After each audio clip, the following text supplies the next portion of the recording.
Hi hello എല്ലാവർക്കും big boss റിവ്യൂയിലേക്ക് സ്വാഗതം. ടിക്കറ്റ് ടു ഫിനാലെ അത്ര മോശം കാര്യമാണോ? കിട്ടുന്തോറും കൂടുതൽ കിട്ടാനുള്ള ആർത്തിയാണ് നൂറയ്ക്ക് എന്നാണ് എനിക്ക് പറയാനുള്ളത്. ശരിക്കും പറഞ്ഞിട്ടുണ്ടെങ്കിൽ ടിക്കറ്റ് ടു ഫിനാലെ കിട്ടിയില്ലായിരുന്നെങ്കിൽ നൂറയും ആദിലയും ഈ ആഴ്ചത്തെ നോമിനേഷനിൽ വന്നേനെ.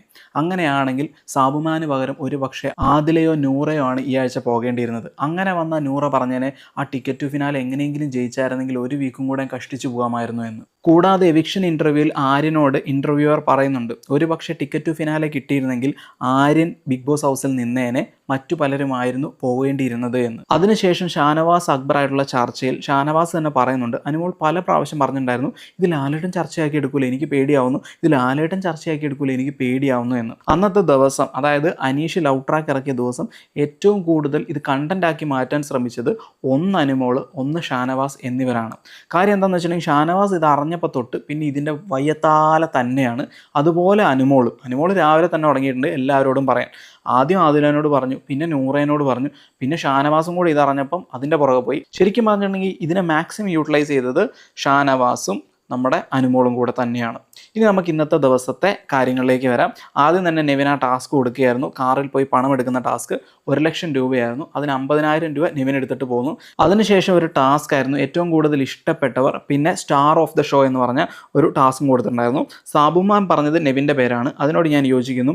അനീഷ് പറഞ്ഞത് ഷാനവാസിനെയാണ്, അതിനോട് ഞാൻ യോജിക്കുന്നില്ല. അക്ബർ പറഞ്ഞത് ഒനീലിനെയാണ്, അതിനോട് ഞാൻ യോജിക്കുന്നില്ല.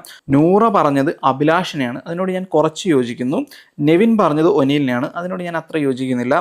അനുമോൾ പറഞ്ഞത് ആര്യനെയാണ്, അതിനോട് ഞാൻ പിന്നെയും യോജിക്കുന്നു. ഷാനവാസ് പറഞ്ഞത് അനീഷിനെയാണ്, അനീഷിനോട് ഞാൻ യോജിക്കുന്നുണ്ട്. കാര്യം അത്രയും തുടക്കത്തിൽ അത്രയും പേരുണ്ടായിരുന്നപ്പം അനീഷ് നല്ല ഫോട്ട് ചെയ്തിട്ടാണ് കയറി വന്നത്. അതിന് ശേഷമാണ് അനീഷിൻ്റെ ഗ്രാഫ് താഴേക്ക് പോയത്.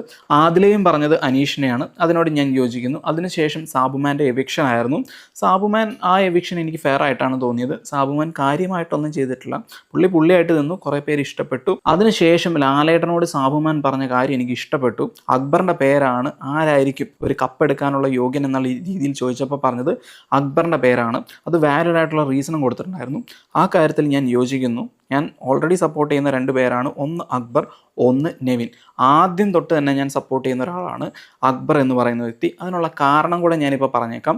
അക്ബർ എന്ന് പറയുന്ന വ്യക്തി ശരിക്കും പറഞ്ഞിട്ടുണ്ടെങ്കിൽ നല്ലൊരു ഗെയിമറാണ്. ഓരോ ടാസ്ക് ആയിക്കോട്ടെ, നൂദില ചപ്പൽസൊക്കെ അത് നല്ല അടിപൊളിയാക്കി മാറ്റാൻ നമ്മുടെ അക്ബർ ശ്രമിച്ചിട്ടുണ്ടായിരുന്നു. അതുപോലെ ഉരുളയ്ക്കുപ്പേരി മറുപടി കൊടുക്കും. പിന്നെ കുറച്ച് ബുള്ളിങ് ക്യാരക്ടർ കുറച്ച് കൂടുതലാണ്. അത് മാത്രമാണ് അക്ബറിൽ കണ്ട ഒരു പോരായ്മ എന്ന് പറയുന്നത്. പിന്നെ മറ്റുള്ളവരുടെ സങ്കടത്തെ അളക്കാൻ അക്ബറിന് അറിയില്ല, അപ്പോഴും വേണമെങ്കിൽ ആക്കും. പക്ഷേ അത് അണ്ടർസ്റ്റാൻഡിങ് ചെയ്ത് കഴിഞ്ഞിട്ടുണ്ടെങ്കിൽ പുള്ളിക്കാരൻ മനസ്സിലാക്കി അത് പോയി സോറി പറയാനും മടിക്കാത്ത ഒരാളാണ്. സോ അക്ബറിനെ ആണ് എൻ്റെ ഫസ്റ്റ് പ്രിഫറൻസ്. രണ്ടാമത്തെ പ്രിഫറൻസ് എൻ്റെ നെവിനാണ്. പ്രോപ്പർ ഗെയിമറാണ്, ക്രിയേറ്റീവ് ഗെയിമർ എന്നാണ് ഞാൻ പറയുന്നത്. അത്രയും ക്രിയേറ്റീവായിട്ട് ചെയ്യുന്ന ഒരു നെവിനെയാണ് കാണാൻ സാധിച്ചത്. എൻ്റർടൈനറുമാണ്. സോ അക്ബർ നെവിനെ ഒഴികെ വേറെ ആരെ എനിക്ക് ആ വിജയ പദവിയിൽ കാണാൻ എനിക്ക് ആഗ്രഹവുമില്ല. സോ ഇത്രയൊക്കെയാണ് ഇന്നത്തെ ദിവസം സംഭവിച്ചത്. Thank you for watching. നമുക്ക് നാളെ എന്താവും, പിന്നെ ബാക്കിയുള്ളവരൊക്കെ വന്നിട്ട് എന്തെങ്കിലും കോലാഹലങ്ങൾ ഉണ്ടാവുമോ എന്നൊക്കെ കണ്ടറിയാം. ബാക്കിയുള്ള കണ്ടസ്റ്റൻസ് വന്നിട്ട് കോലാഹലം ഉണ്ടാവാനുള്ള ചാൻസ് കൂടുതലാണ്. എനിക്ക് തോന്നുന്നു അനുമോളയിട്ട് വാരാനുള്ള ചാൻസ് കൂടുതലാണ്. അതുപോലെ തന്നെ ആദില നൂറേനിട്ട് വാരാനുള്ള ചാൻസ് കൂടുതലാണ് എന്ന് എനിക്ക് തോന്നുന്നുണ്ട്. പിന്നെ കൂടാതെ ഷാനവാസിനെ. സോ അതൊക്കെ എന്താവുമെന്ന് കണ്ടറിയാം. Thank you for watching.